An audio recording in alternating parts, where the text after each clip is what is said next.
Hey everybody, welcome back to another episode of Stupid Gun Myths. I'm Mike B, coming at you from Mommy's basement, and I'm actually almost all naked in this one, so you get an added little bonus, but that's for me to see, huh? I'm just doing a nice comfortable video down here in the old basement on the myth that's been heavily requested by popular demand. Them Arisaka's crappy gun's gonna blow up, you shoot one. I wouldn't touch one of them with a 10-foot pole. Yeah, okay. Well, this is more FUD lore, and it's just been spread around for decades now. There are a few people who understand that this is complete bullshit, and I'm going to tell you why it's complete bullshit. Basically, yeah, the myth, if you haven't seen from the title and kind of what I did an impression of, it's the Arisaka is a piece of shit. It's a terrible platform. It's, quote unquote, Jap crap.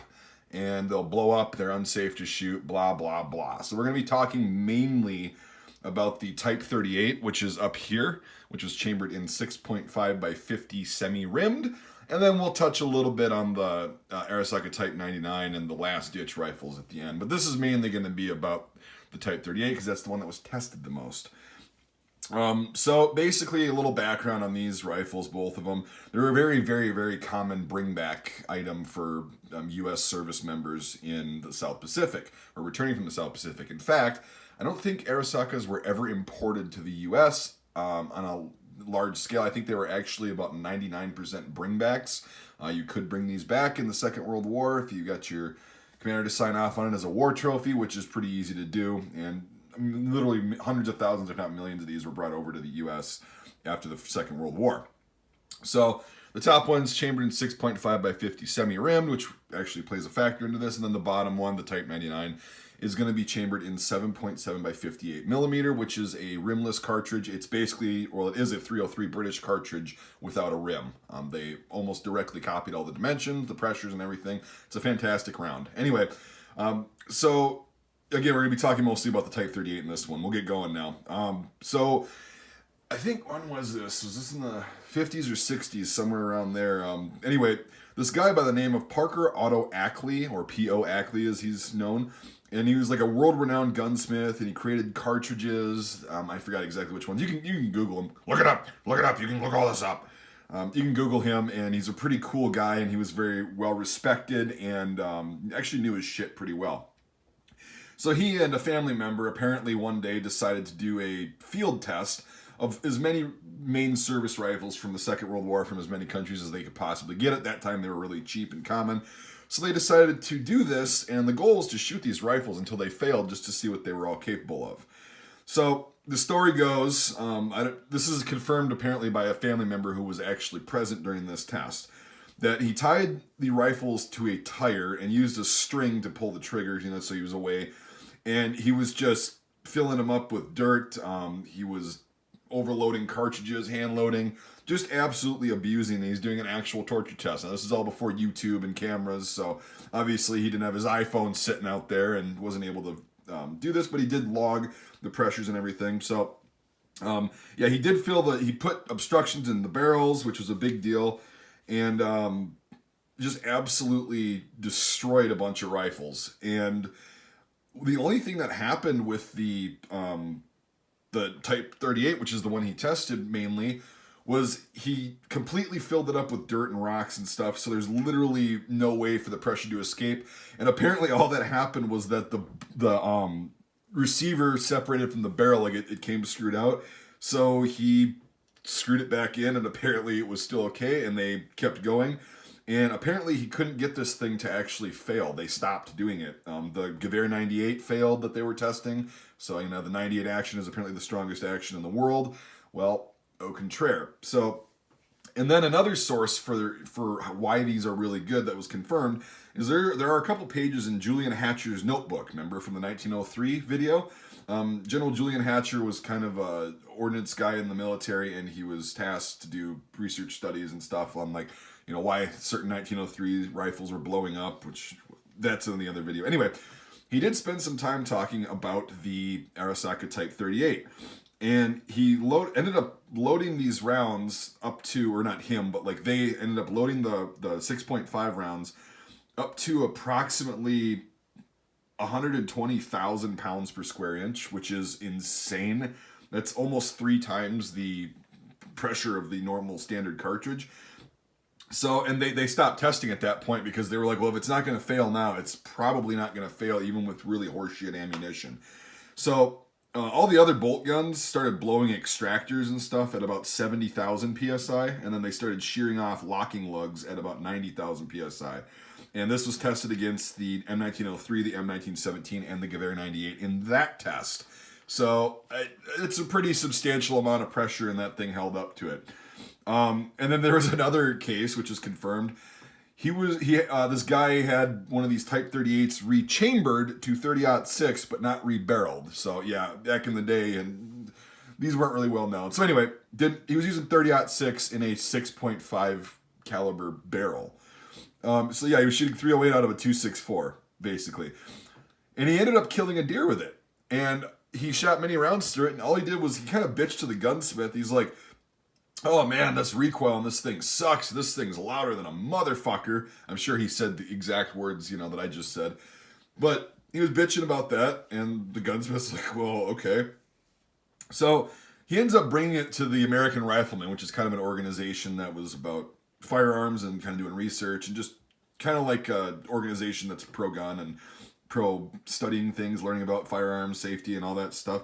Kind of like the NRA used to be. But anyway, this is an organization, and they couldn't believe that they didn't buy the fact that he was throwing 308 projectiles down a 264 barrel. So they replicated the shot using the 30-06, and they were using the string method, and it held. And they recovered the bullets, which are still apparently there or somewhere in the museum, and some people have actually seen these in person. That the bullets that came out, the 30-06 bullets that started out as 308, got squeezed down, basically swaged down in the barrel to a 6.5 caliber. And they looked like the long, rounded nose from the late 19th century 6.5 ammunition.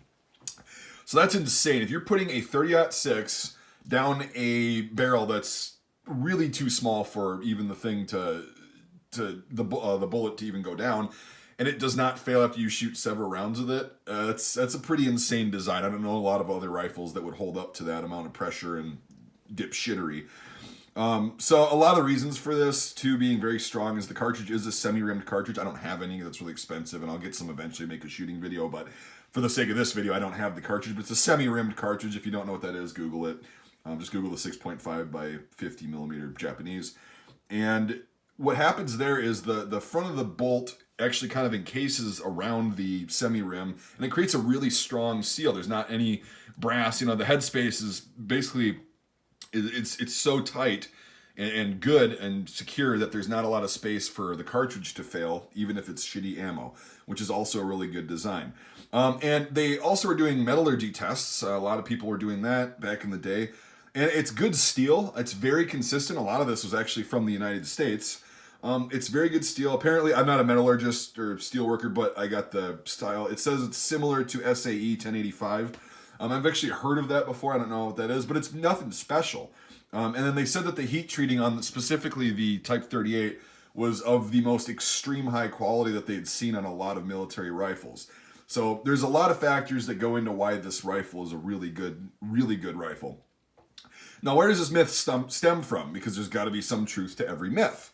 Well, a lot of times when these were brought back, GIs or, sailors or stuff, they don't know that there's this thing called a training rifle that looked very similar to the Type 38, and when they're thrown in a big pile and you just grab one as a souvenir to take home or to go hunting, a lot of these rifles got mixed in with the live ammunition rifles. So the problem with that is they're made to shoot blanks, they're usually smooth bore, and they don't have any locking lugs on the front of the bolt.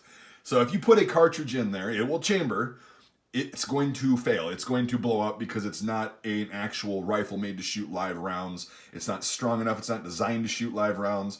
So that's where a lot of these, and there were a lot of them that actually came home, so that's where a lot of these myths come from, is there's some truth. And a lot of people did get hurt, and you're just not supposed to shoot the training rifles. They're cool wall hangers, souvenirs, you can shoot blanks out of them, but they're not designed to fire live ammo. That's not the rifle's fault. That's the people's fault for not really realizing how a rifle works. Well, you need locking lugs on a bolt gun or on any gun. You need locking lugs. It's just the way it is. But anyway, so they didn't know the markings and everything, and I'm sure there's videos out there about the markings for actual training rifles in case you run across one. But anyway, better safe to have it checked over by a competent gunsmith. That's the disclaimer if you buy one of these. Anyway, so that's kind of why, like in the 50s and 60s, these old FUDs, you know, at that time they were younger FUDs, they started calling the Arisaka, you know, oh, Jap crap, you know, and which kept them cheap for years, you know, which was good. But idiots believed this up until recently when the internet is, you know, kind of dispelling this myth. And, you know, gun show FUDs like that come up with this shit, 90% of these myths in the military, but we're talking about the FUDs here because this one is more of a civilian myth. You know, these are the same kind of like shit fucks who today, you know, they're on YouTube and their shitty little cell phone and they're making videos, you know, asking for some tattooed white chick who's dominant to come over to their house and put them in a dress and beat the shit out of them because their own lives are just a big hunk of burning shit. Anyway, that's what I think about those clowns that make this shit up and perpetuate this myth. But anyway, I'll try to get back to the subject at hand here and not make this fucking video run for a half an hour. Anyway, so the Type 99, we'll talk about that a little bit because it's very similar results with testing. We'll talk about that in a second. But what we are going to talk about. There, I got it out. Jesus, cocksucking Christ.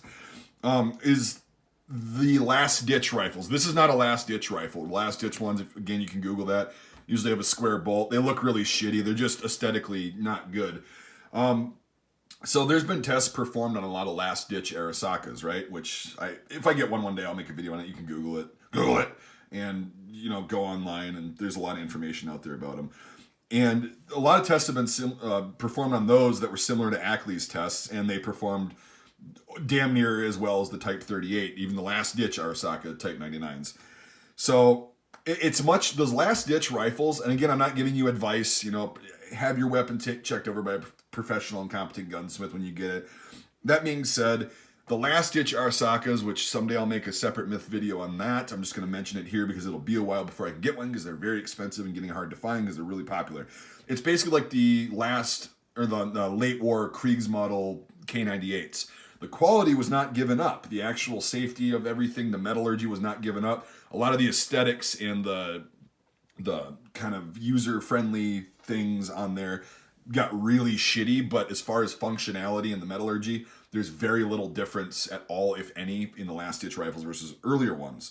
So, and the Type 99 action in general is only slightly less strong for the simple fact of there's a way larger extractor on here, and the extractor groove kind of either juts in more or something like that. Something to do with that, but it's a negligible amount of difference between the strength and the quality of the Type 38 versus the Type 99. It was also shortened, and there was a lot of the mass taken off. Like you see, there's no basically part of the bolt here that acts kind of as another safety backup. But again, we'll go through that and we'll talk about the difference on a different video. This is actually just busting the myth. So anyway, that being said, they're both extremely strong rifles. The rifles and carbines that the Arisaka designs are fantastic. They're some of my personal favorites. You don't have to bitch about me driving the prices up on these, making these videos. It's out there already. They're getting more expensive, but there are a lot of them, so they're not terribly expensive. Ammo does suck to get for both of them. Unless you reload, I would highly recommend, or you have a ton of money, I'd highly recommend getting the. Well, first, I don't even know which one's easier to find. They're both. You can get ammo online, but it's just pricey. Anyway, but for what you get with these rifles, it's worth every penny to go out and shoot them and experience them. If you haven't seen my earlier videos from a couple years ago on shooting this one, the Type 99, it's fantastic. Go check it out on my channel. You'll love it. Pick yourself up one of these. Either model is great. They're both fantastic rifles. All right, Jesus, this video is going to run a little bit longer than I anticipated, but this is a big one because this is a really common myth, and now you can make up your mind. And if you don't believe me, Google it, look it up. Anyway, thanks for watching, everybody. I hope you enjoyed this myth video. This is really a fun series to do, and I'm really glad I'm able to kind of bust these with some facts. Everything I said in this video, or most of it, that was a number or something, came from a reliable source, or what I consider a reliable source. But again, you should question me on everything and go do your own research. Now, thanks for watching, everybody. I really do appreciate it. You guys are awesome. You guys like this series. I like making it, so it's going to keep going. If you consider becoming a supporter on Patreon, the link to that is in the description. Helps me get cool props like this guy right here, the Type 38. And it helps just get my recording studio or mommy's basement a little bit more outfitted with some better recording equipment, etc., etc. It's $1 a month, $12 a year, $5 a month or more on there gets you access to my Discord server, which I'm on a lot of the time, and it's pretty fun in there. So anyway, thanks for watching, everybody. I really do appreciate it, and we'll see you on the next episode of Stupid Gun Myths. That's about all I've got. Fuckity bye.